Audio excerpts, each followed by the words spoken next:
ஒரு காட்டில் ஒரு சிறிய விதை மழைக்காலத்தில் மண்ணில் விழுந்தது. அந்த விதை முதலில் அங்கே வளர முடியாது என்று எண்ணியது. காரணம், அது தண்ணீரின் அடர்த்தியை சமாளிக்க முடியாமல் சோர்ந்தது.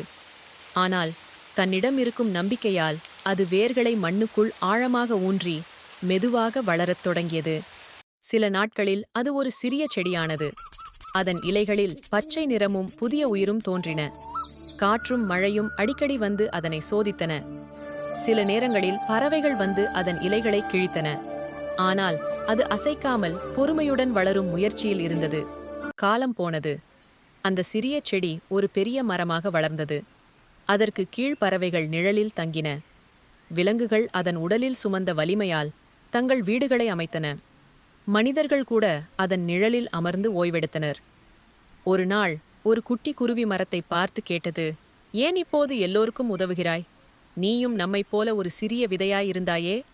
மரம் மெதுவாக சொன்னது, நான் சிறியதாக இருந்தபோது பல சோதனைகளை சந்தித்தேன். ஆனால் அவற்றில் நான் பிழைத்தேன். எனது பயணத்தில் எனக்கு துணையாக இருந்தது பொறுமை மற்றும் நம்பிக்கை. இன்று நான் பெரிதாக வளர்ந்த பின் எனக்கு கிடைத்த வாழ்வை மற்றவர்களுடன் பகிர்ந்து கொள்வதே என் கடமை. குருவியும் மற்ற பறவைகளும் மரத்தின் வார்த்தைகளை உணர்ந்து அதன் மீது அதிக மரியாதை காட்டின. கற்றுக்கொள், உங்கள் வாழ்வில் எந்த சோதனைகளும் வந்தாலும் பொறுமையுடன் முன்னேறுங்கள். நீங்கள் உயர்ந்த நிலையில் சென்றால் உங்களால் மற்றவர்களுக்கு உதவுவது மிகச் சிறந்த பண்பு.